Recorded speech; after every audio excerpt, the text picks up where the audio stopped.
Welcome to the Histories of Northamptonshire podcast series, and this episode number 32.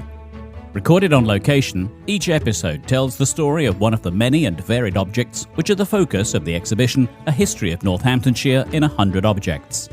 The exhibition runs at the Northampton Museum and Art Gallery between the 20th of September 2025 and February 2026. Selected by local individuals, heritage groups and the museum's own curators, each object tells a different story from the county's past. And so, to our guest for this episode. I'm Belinda Humphrey, and I'm the curator of Desborough Heritage Centre in North Northamptonshire. What is the object we're talking about right now, Belinda? It's the famous Desborough Anglo-Saxon necklace, which is dated, 7th century, probably about 670 AD. A very decorative item. For those people who can't see it, describe it for me if you would. It's extraordinary. It is a gold necklace. It's the best of its kind ever found in the British Isles. It's made entirely of gold, but decorated with garnets, purple garnets, which of course came from India. And at its base it has a small cross, which in its centre just has a small piece of red glass, not a garnet. And it's entirely intact? Yes, it's intact. It's perfect. What were the circumstances under which it was found? Well, when it was found perfectly in 1876 by some ironstone workers, those ironstone workers broke it up and distributed the gold beads and parts between themselves. But fortunately, there was a local clergyman who understood these things and made them give all the stuff back. And so it was reconstructed. So it could have been lost almost in the same instant that it was found then? Yes, it could, but with it were found other things, because those ironstone workers had uncovered an Anglo-Saxon settlement of about 400 acres. That's a heck of a large area. It was a large area with a ditch all around. And in one corner only was a cemetery with about 60 graves in it. The graves of people facing east, so they had Christianity, but only 2 of the people in the graves had grave goods. So that would have been a measure of their standing? Yes, it was obviously an eminent woman leader. Next to her was another woman who had a very different set of things with her. A saucepan, little scales, a double-bowled spoon, a wonderful silver buckle, small things like that. So that's quite a hoard of artefacts. And then there is this necklace, as you say, garnet and gold. So within the community, would this have been a chain of office? You call it a necklace. Oh yes, we say a necklace, but it was probably hung beneath the face, well, across the neck, but fastened to fastenings of a cloak on the shoulders. So again, would this have been a reference to the standing of the woman? Would this have been some kind of a civic reference, much as mayors have changed these days? Would it have been similar in the Anglo-Saxon era? I think she was a chief, a leader of the people. And would that have been a rarity? Because that would have made this community a matriarchy. Yes, it is a rarity.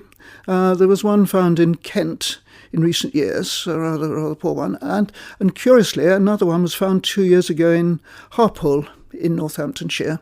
But that was, the one in Harpole was very different. It was made up of all sorts of fragments, bits and pieces that someone had found, whereas our necklace, Desborough, was designed with the garnets surrounded by gold filigree work, interspersed with gold brown cylinder plaques. You mentioned that the garnets come from India, so the sophistication of the item itself, the workmanship, the craftsmanship that would have gone into it, yes. Would that have been locally produced, or would the necklace have been made somewhere else and brought to this particular community? We think it could have been locally crafted.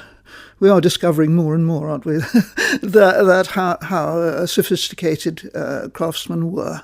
In the Anglo-Saxon period, and where we can go right back to the Celts, BC. Desborough has the very best mirror of the 1st century BC. there with superb Why does work on it. Why does Desborough have these artefacts? Desborough is set on an interesting ridge, possibly the highest ridge hit by winds coming over from the Ural Mountains across the Channel, across Britain. And we think that is why we had these encampments there. There was the one which includes the mirror of the 1st century, and then this one.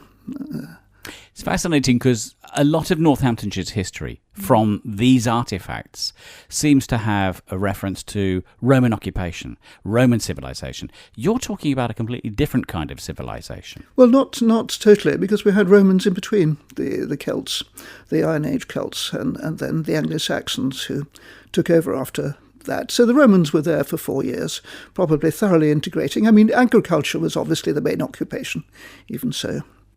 If you go to the Desborough Heritage Centre, there is not the original necklace that we're talking about, but there is a replica, and the replica you maintain is absolutely top quality. Yes, it took us time to find the right jeweller capable of making it.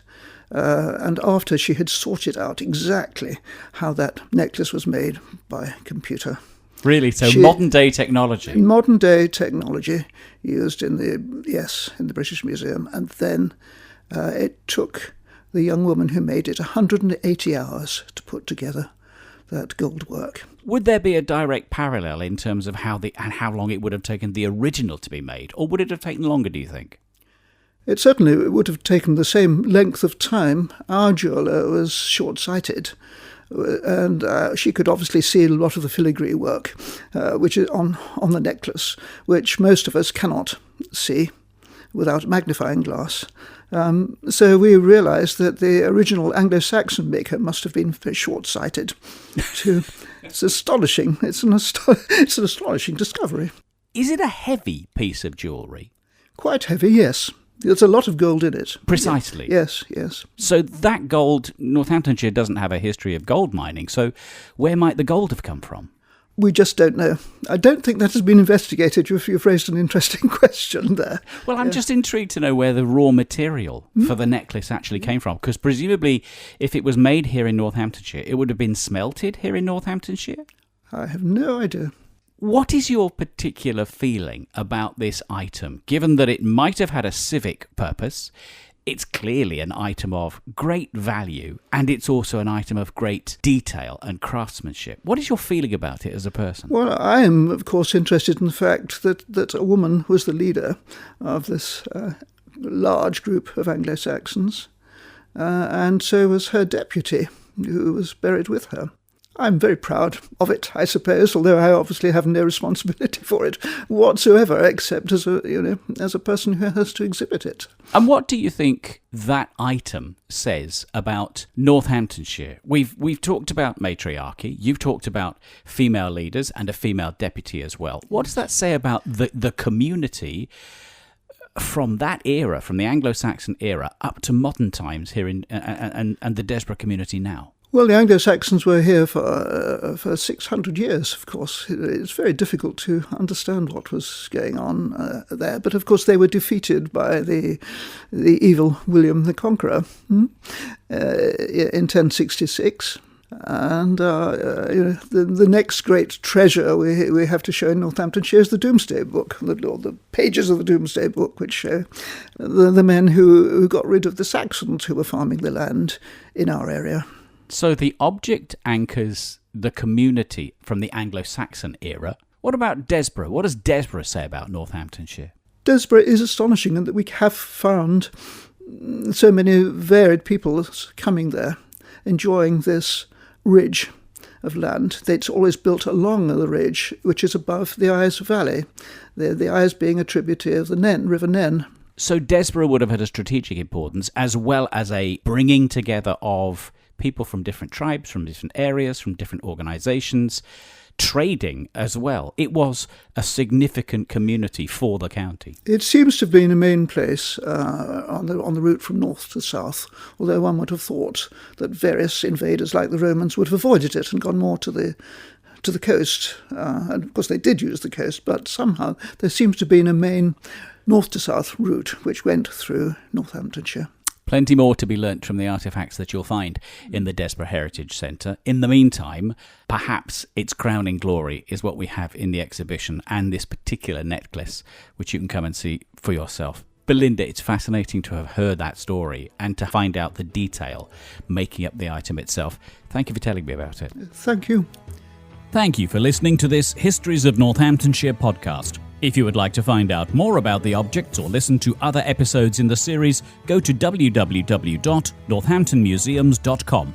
Alternatively, you can visit the Northampton Museum and Art Gallery, where you can see the A History of Northamptonshire in 100 Objects exhibition for yourself. The Histories of Northamptonshire project is funded by Arts Council England as part of the National Portfolio Programme.